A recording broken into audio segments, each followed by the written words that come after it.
really enjoyed this film for a whole matter of reasons. First of all, yes, it is 3 hours long, but it felt like a real fun ride. I didn't actually really notice the time or had any of those moments of when will this end. It really was enjoyable. When it came to the cast, I really enjoyed that as well. It felt like the cast of Wolf of Wall Street and Once Upon a Time in Hollywood were somewhat thrown together and thrown into the 1920s. It really was interesting. When it came to the visuals, they were something to behold. Very beautiful set pieces in the very beginning at the house party, also on the actual set of other films, beautiful. And then we see the dark and grittier side towards the later part of the film, somewhat seeing two different sides of Hollywood. Its graphic imagery is something else, as well, yes, very extreme in the very beginning.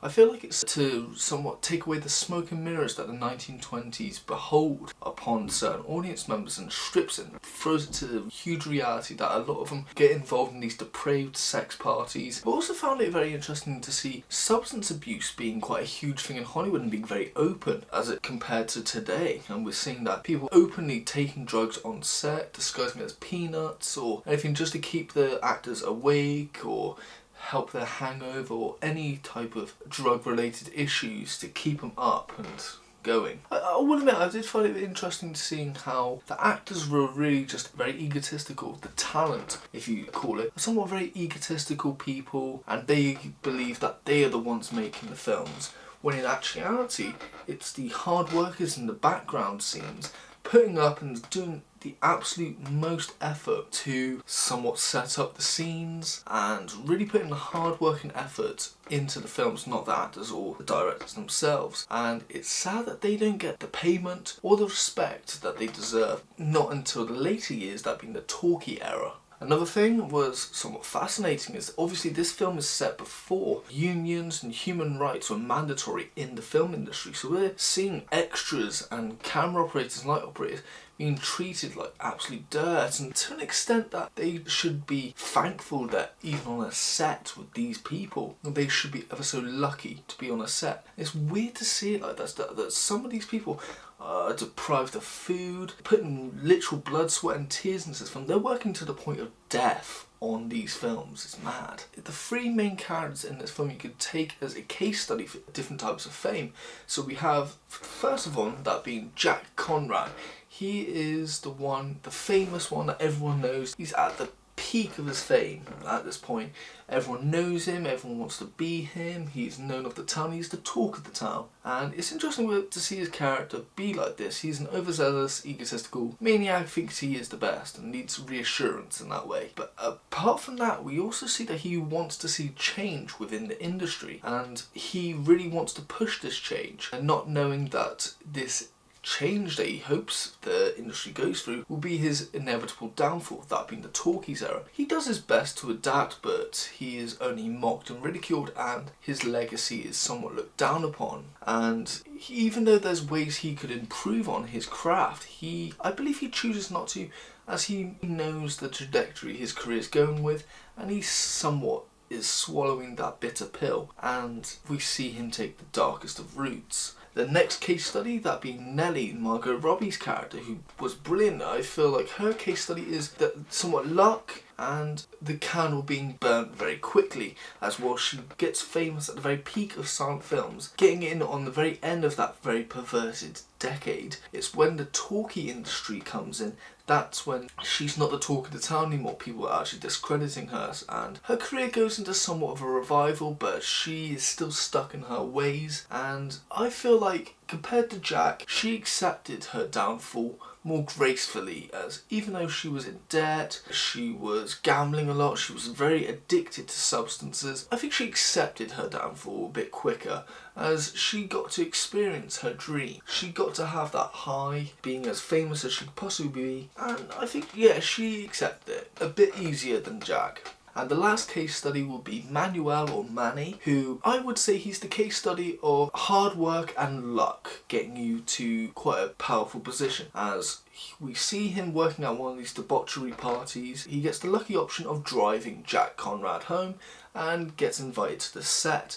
and he uses that luck and opportunity to present his skills and really shows that he will put any hard work and effort into making the director's vision come true, whether it being grabbing a camera, getting the crew to do what he needs, and this is seen, and so he ranks up slowly and slowly and slowly and becomes a studio executive, one of the highest in the industry. But his inevitable downfall is Nellie and Jack Conrad, as he still wants to revive their careers, and he won't accept their downfall. He tries to revive it, and sadly that is what ends his own career. Throughout this film we get a great moment of comedy, whether it being from extreme and vulgar scenes, profanity at its strongest use, or just hysterical dialogue all along. As well as comedy, there's a lot of emotional scenes throughout this film. For example, we see Jack Conrad, who at first we see him as somewhat of an overzealous, egotistical character. We actually see him more of a human being, as not only does he lose a best friend who somewhat gave him the respect in the industry, but also we're seeing that he's falling out of touch with the industry,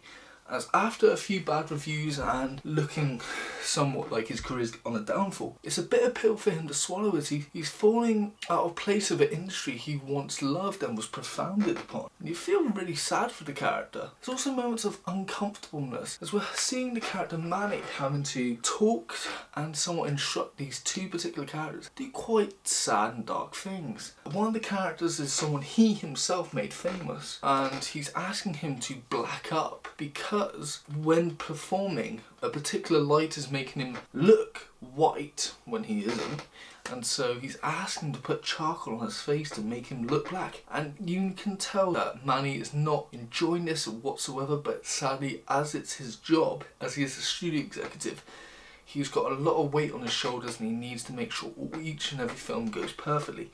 And so you feel bad for the fact he's been asked to do this. The second one is, when trying to revive Nellie's career, he's having to ask her lesbian lover, who he worked with previously before, to end the relationship so that her career can evolve. As right now, Hollywood is trying to evolve and he's trying to revive her career and make her look like she belongs in that scene. And sadly, that's a relationship they've got to end, as it causes controversy. And it's sad, really. I have very few criticisms, but they do have a big impact. First one is about the ending. Personally, I feel like the ending, whilst I respect, felt like it could have done with a bit of trimming down. Now, we see that Manny, 20 years out of Hollywood, comes back with his family and he goes to watch a film, and it really touches him, as obviously, as a studio executive, you get to see the magic, but you don't really watch it. It's not until time later you get to see the film in a whole different light and really experience it emotionally. And he's watching a new film and it really has an impact on him, and that's cool. It's the next part I'm not the biggest fan of, is where it's the director showing a love for cinema, from continuing from where Manny is to the 60s, to the 70s, to the 80s, to the 90s, showing how it's evolving. I thought in a way it's cool, but I feel like it's a bit self-indulgent, for me anyway. Now, my second critique, if you will, is that I feel like the film borrows heavily from both Quentin Tarantino's Once Upon a Time in Hollywood, which came out in 2019, and Wolf of Wall Street by Martin Scorsese, which came out in 2013. Now, it's somewhat a backhanded compliment, as yes, they are great films. You feel like the film is somewhat a copy clone.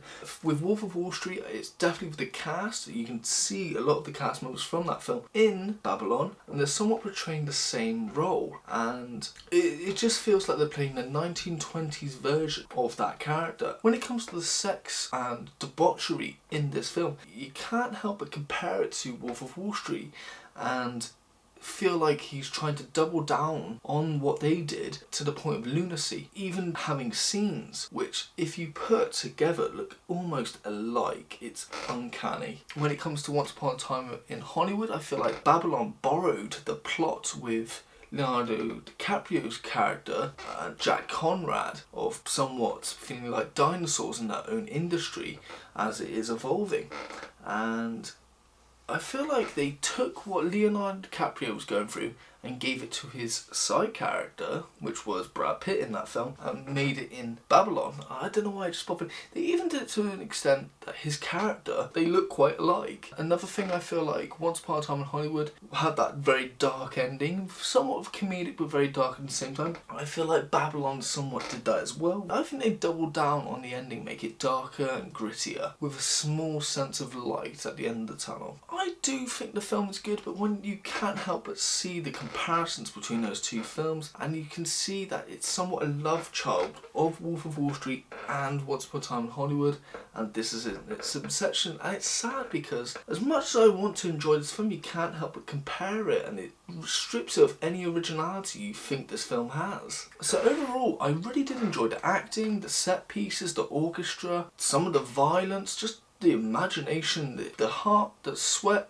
and tears that it took to put into this film. But I can't help but see the comparisons and similarities and somewhat shoddy remaking of scenes from those other two films.